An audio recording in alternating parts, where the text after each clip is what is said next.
Welcome to English Stories Studio, the podcast that will take your English from okay to good and from good to great. I am Adam, your host for this show. Today's podcast is for beginners and intermediate learners. You will hear the same text at a beginner level and an intermediate level. The name of the podcast is Why You Must Read. This video contains the full text as well as my conversation before it. You probably noticed that I said text instead of story today. That's because today's video is going to be a bit different. Why You Must Read, beginner level. Why do I need to read in English? My students often ask me this. They think, I go to classes, I do my homework, I watch films in English. Why should I read books? Actually, reading is the best way to improve your English. I will tell you why. First, reading is extremely important right now. In 2006, only 1 out of every 100 people attended university. Now, 7 out of 100 people attend university. All jobs require more reading and writing than 100 years ago. This holds true for everyone. It makes no difference whether you work in an office or as a mechanic. Second, reading is the most effective way to improve your speaking, writing, vocabulary, and grammar. It will not improve your listening skills, but it will enhance your vocabulary. And having a better vocabulary allows you to listen more easily, which improves your listening skills. In school, you probably read lots of English. You probably read boring textbooks and stories with exercises at the end. But I'm not talking about that. I'm talking about reading for pleasure. That means reading a book you enjoy, because you enjoy it. You are not reading because your teacher said, read this book. You are not reading because you think, I should read this book. You are reading because you want to. In 1965, they did an experiment in schools in America. These schools were for boys who had done crimes. For example, some of them stole things. They gave some of the boys free books. They were fun books, like James Bond. They said, you can do what you want. You don't have to read the books. But the boys did read the books. They read a lot of books. Some boys read a book every 2 days. After 2 years, they gave the students a test. The students who got the books got better at reading and writing, and they liked school more. The students who did not get the books did not get better at reading and writing. Actually, some of them got worse. This isn't just true for native speakers. They also did an experiment on students learning English in the Fiji Islands. They used 3 ways to teach. The first way was normal English teaching. They did grammar classes, exercises, and so on. The second way was reading in silence. The students read books in class. The third way was reading together.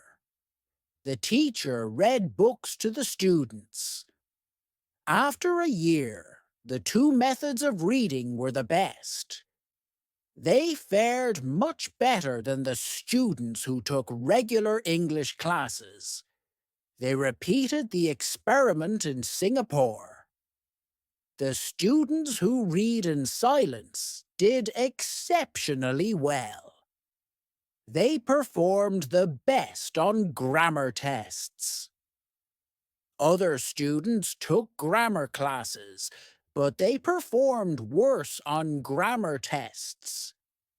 In regular classes, we attempt to remember grammar and vocabulary. We naturally learn things while reading. Perhaps you're thinking, when I read in English, it's too difficult. I have to use the dictionary all of the time. It is boring. I can't do it. I understand. So I wrote this book. I think this book will make you like reading, because the stories are easy and fun. The early stories are short and easy, and the later stories are longer and harder. When you finish the book, you will think, wow, I did it. I make an episode called How Are You? 9 of the stories in this book I wrote for my channel. One of the stories I wrote for this book. But when I made this book, I made the stories better. Now you can read the stories at beginner, pre-intermediate, intermediate, or advanced levels. The stories are all fairy tales. Some are very popular fairy tales, but some are not so popular. One of them I wrote myself. Maybe you're thinking, fairy tales? Fairy tales are for children. I need useful vocabulary. I need to learn about business and science. That can't be fun. Actually, the vocabulary in these stories will be useful.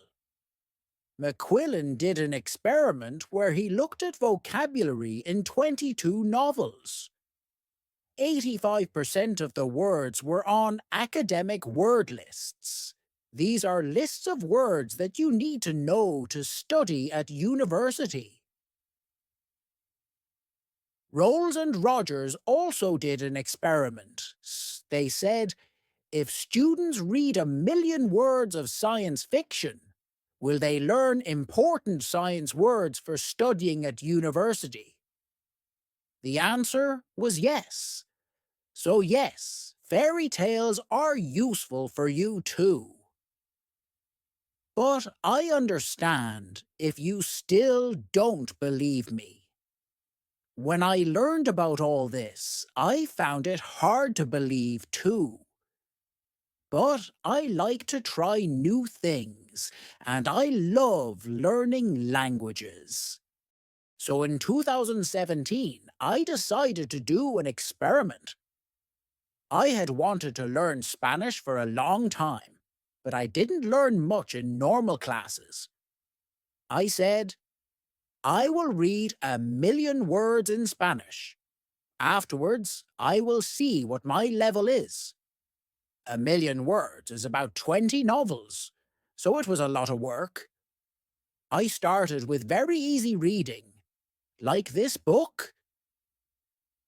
Then I started reading translations of books that I knew in English. For example, I have read Harry Potter and Game of Thrones in English, so I read them in Spanish too. Finally, I started reading new books in Spanish. I read Latin American authors, writers, like Isabel Allende, Luis Jorge Borges, and Manuel Puig. I adored them. I also listened to episodes, but I always read the transcripts and incorporated the words into my goal. After I finished reading 1,000,000 words, I wrote and communicated with native speakers. I was at the intermediate level. I could understand almost everything I read, hear people when they spoke clearly, and hold conversations. And I'd spent most of my time reading rather than speaking. In 1 year, I learned more than most students learn in 5 years. I didn't try to remember grammar and vocabulary. I learned them naturally. Maybe you're thinking, I don't believe this. Or maybe you're thinking, wow, I'm going to read for hours every day. But I have to say something very important. You must read books that are easy. You must read books that are fun. If a book is too difficult or too boring, put it down and find another one. Stephen Krashen, an expert in language teaching, says, only read things in English that are fun and interesting. Read things that are really easy, that you wouldn't read in your native language because they are too easy. So you can read comics, magazines, detective stories, romance stories, and so on. Don't feel bad about reading translations. If you read very easy books, when you see a word you don't know, you will understand the meaning easily. You won't have to use a dictionary. So, what is easy? Experiments show that you should understand at least 98% of the words in a text. 98%? That's so high. I know, but let me show you an example. Here is a text where 10% of the words are not real words. So you should understand 90% of the words. Jerry flourished out of bed and opened the curtains. He bimped to himself as he made breakfast. He made coffee and put butter on his poffer. Someone called his phone and he picked it up. He was very surprised by who was torgling, so his Vinky fell on the floor. Is that easy to understand? Could you read a whole book of that? Here is the same text, but only 2% of the words are not real. So you should understand 98% of the words. Jerry jumped out of bed and opened the curtains. He sang to himself as he made breakfast. He made coffee and put butter on his toast. Someone called his phone and he picked it up. He was very surprised by who was calling, so his Vinky fell on the floor. How was that? You probably didn't understand everything, but it was more fun to read than the first text. That's why reading for pleasure is so great. Maybe you don't understand everything, but you understand enough to follow the story, and you don't have to pick up a dictionary. So if you find that this book is too hard, read something easier. If you find it boring, read something more fun. I know that not everyone likes my writing, and that's okay. Find a book that is good for you. When we have fun, we learn much more. Because I want this book to be fun, it has no exercises in it. I thought about adding them after each story, but I don't think it's a good way to spend your time. Instead, you should read more. Read for pleasure. If you finish this book, you can try the level above. Because you already read the stories, you will know them well, and it will be easier to understand. But maybe when you finish this book, you will love stories. I hope so. If you do want to read more, you can listen to my episode, Listen Audiobook. I write a new story every week with audio and text, and there are over 100 videos for you to listen to. Happy reading and happy learning. I hope you enjoyed the beginner level version. Now I'll just explain some words that are in the intermediate level text. Proficiency means skill. Usually we use the word proficiency to talk about language skills. If you have a high level of proficiency in English, it means you can talk and write English very well. When you train your ear, you try to make your ear better at hearing different sounds. Usually, there are two ways you can train your ear. You can train your ear for music, so that you can hear the difference between different musical notes better. Or you can train your ear for language, so that you can listen better in that language. A juvenile delinquent is a young person. A juvenile who has done crimes. A delinquent. Juvenile delinquents do not go to prison, as they are not adults. Instead, they go to juvenile delinquent reform centers, which are places, centers, to help make these people better, to reform them. When you replicate a study, you take an academic study that has already happened and do it again, but in a different place. The idea is that you keep all the conditions the same to see if you get the same results when you replicate the study. If a study has been replicated many times with the same results, then scientifically we can say that this idea has been proven or disproven. When you memorize something, you force yourself to remember it. There are numerous ways to memorize information. One method is to repeat it several times to yourself. Another approach is to envision an image, a picture that goes with it. To be honest, people frequently try to memorize words when learning a language, but this is a very bad way to learn words because you will forget them within a few months. Second language acquisition is the scientific study of how humans learn languages. Second languages are those that are not your native or first language. And acquisition refers to the process of acquiring or learning.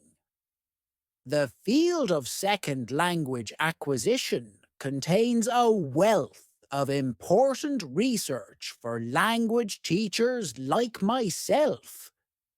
When you say that there is no shame in doing something, it means that you should not feel shame. You should not feel bad for doing it. For example, many people worry about making mistakes when speaking a language, but there is no shame in making mistakes. Making mistakes is a natural part of learning a language, so we shouldn't feel shame for doing it. When something is comprehensible, it means you can easily understand it.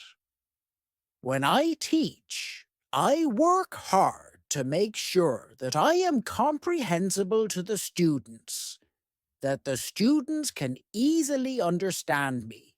Hopefully, today's video will be comprehensible to you.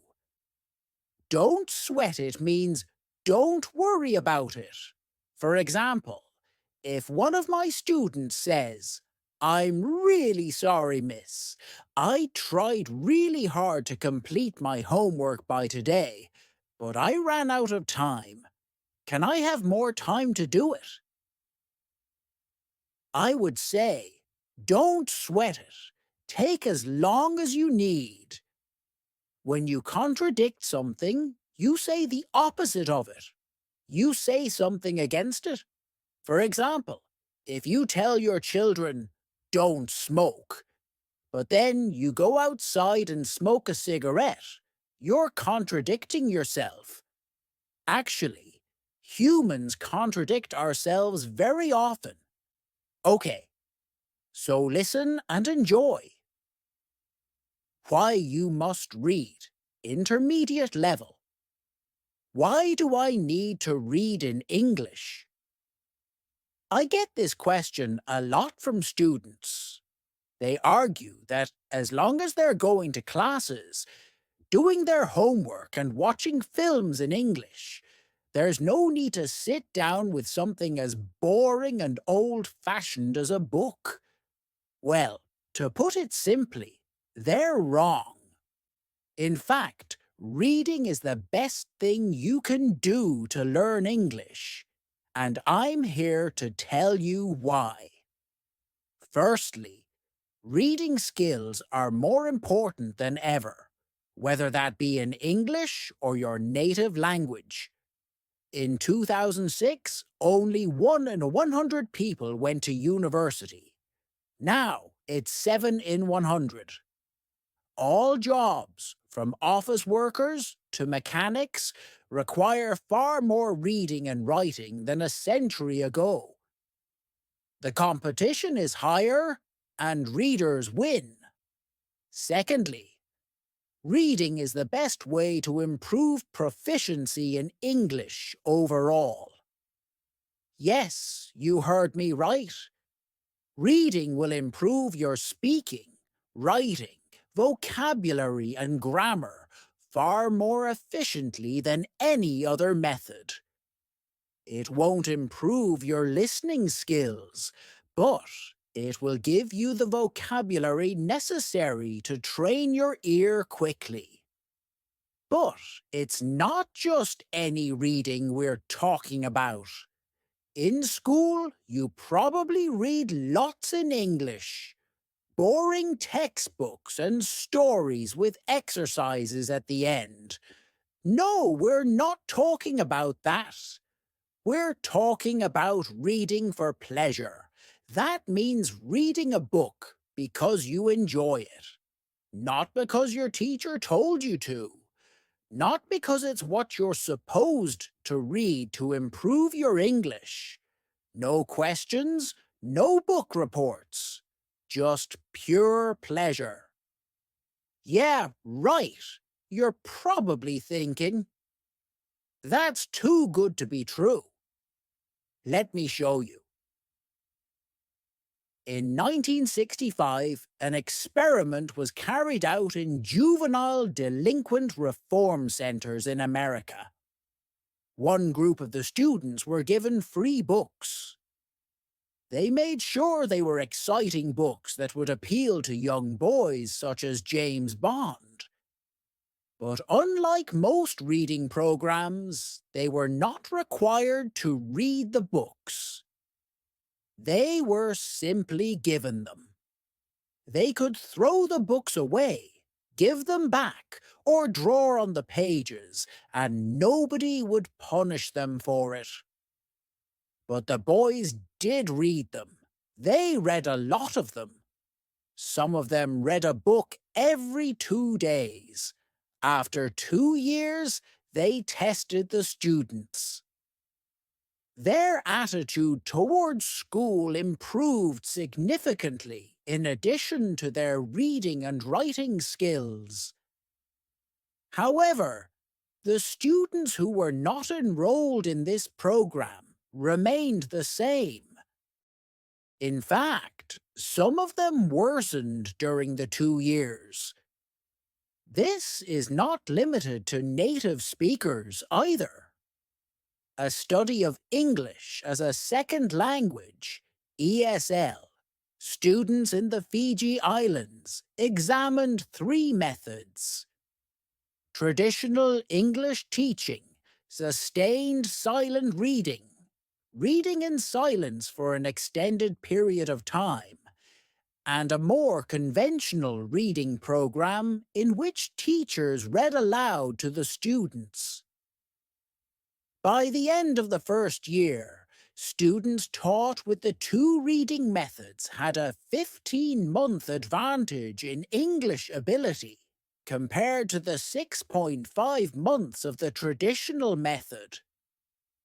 When the study was replicated in Singapore, the students who did only sustained silent reading did better on grammar tests than the students who had taken only grammar classes.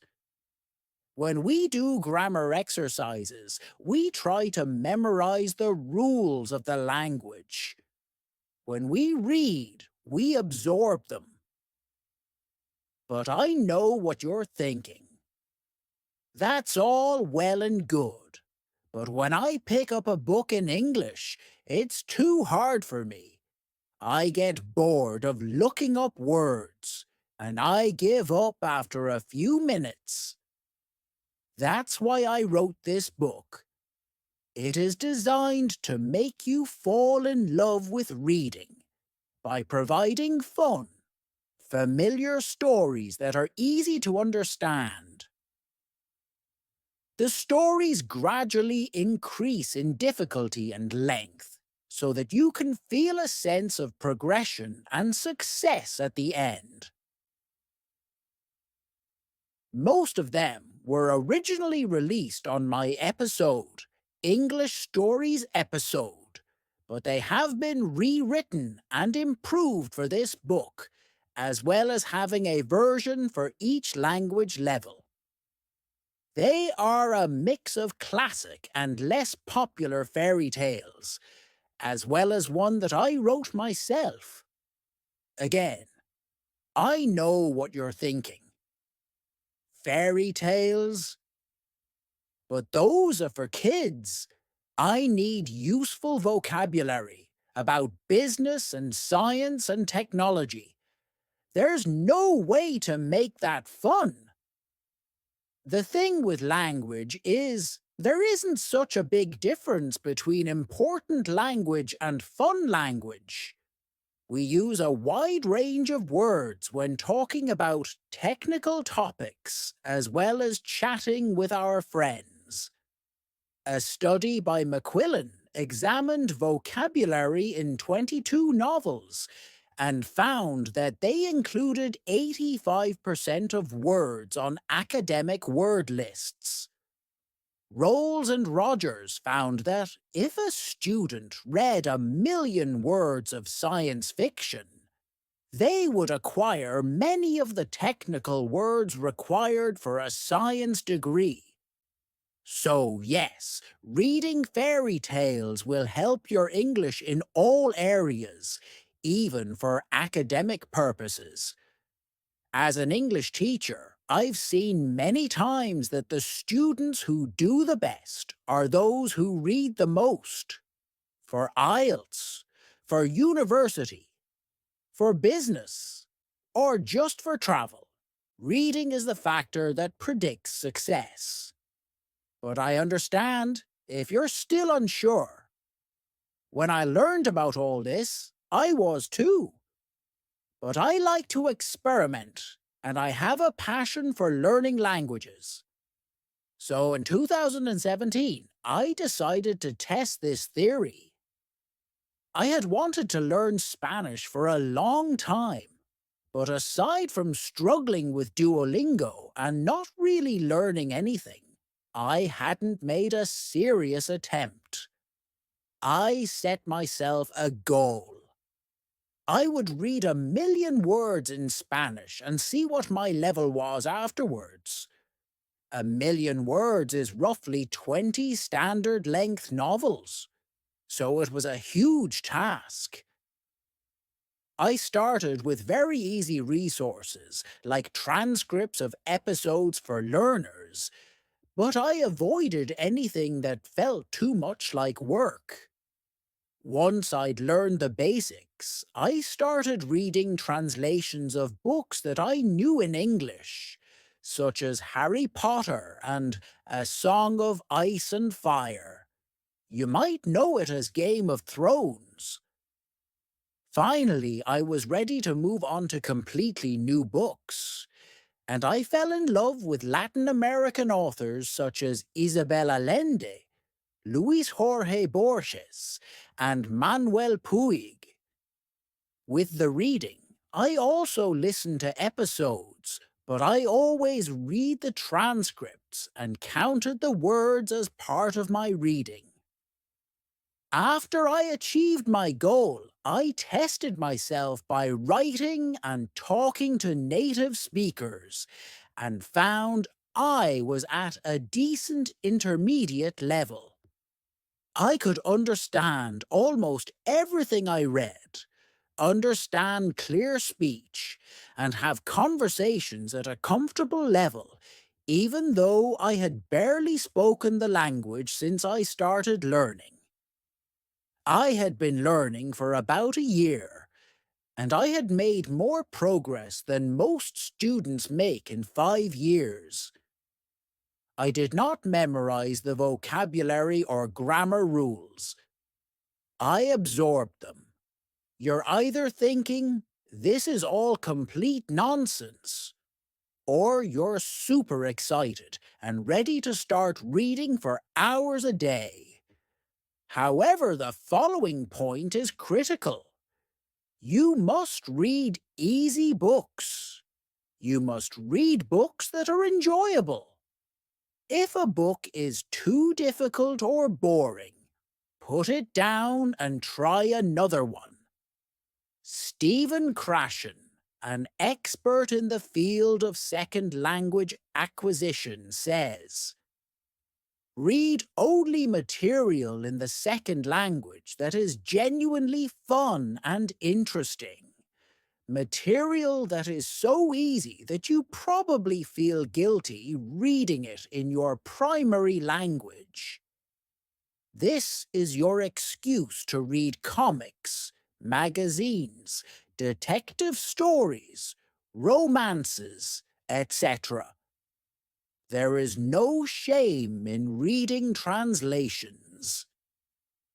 Ideally, you want to be reading a book so easy that, when you see a word you don't know, you can understand the meaning from context. Research has shown that in order for this to happen, the text needs to be at least 98% known words. 90%? That's so high. I know, dear reader, but let me show you an example. Here's a text where I've replaced 10% of the words with nonsense words. That is, it's 90% comprehensible. Jerry flourished out of bed and threw open the curtains. It was a beautiful day. He bimped to himself as he did his daily routine, pouring coffee and buttering poffer. But then his phone rang, and the person torngling was so unexpected that he dropped his Vinky on the floor. Is that easy to understand? Could you read a whole book of that? Here's the same text, but 98% comprehensible. Jerry jumped out of bed and opened the curtains. It was a gorgeous day. He sang to himself as he went about his daily routine, pouring coffee and buttering toast. But then his phone rang, and the person calling was so unexpected that he dropped his Vinky to the floor. How was that? Even if you didn't understand everything, I bet it was a lot more fun to read than the original text. And that's the beauty of reading for pleasure. Even if you don't understand everything, you'll be able to follow the story and continue without having to consult a dictionary. So if you find that this book is too hard, put it down and read the level below. If you find it boring, go read something else. Yes, I'm giving you permission to stop reading my book. I know not everyone likes my writing style, and that's okay. Find what works for you. As you read, focus on the meaning of the stories and don't sweat it if you don't understand every single word. Just relax and try to get lost in the pages. Believe it or not, when we have fun, we learn far better. The levels of these volumes are based on the Common European Framework of Reference, a system for defining language levels. You'll know them as A1, A2, B1, B2, C1, and C2, although these books only cover A2C1. If you're A1 level, you probably need more guided teaching before you start reading, and if you're C2 level, then you can start reading books for native speakers. A great strategy, if you don't feel so confident about your reading ability, is to start with the beginner level of the book and reread it level by level, going all the way up to advanced. This will allow you to really absorb the new language and gradually increase the difficulty. There is not a huge difference between the intermediate level stories and the advanced level stories, but even rereading the same story twice can be very effective. We need to repeatedly encounter new words and phrases before our brain can really understand them. Finally, the book contains no exercises. I considered including them after each story, but it would contradict everything I had just told you. Reading for pleasure is the most effective way to spend your time, and exercise takes away from that. If you finish this book and want to hear more stories, check out my episode, Listen Audiobook episode. Every week, I publish a new story with audio and text, and you can listen to over 100 videos. Happy reading and happy learning. Thank you for listening to today's video. If you enjoyed today's video and want to say thank you, then express your feelings in the comment box and subscribe to my channel.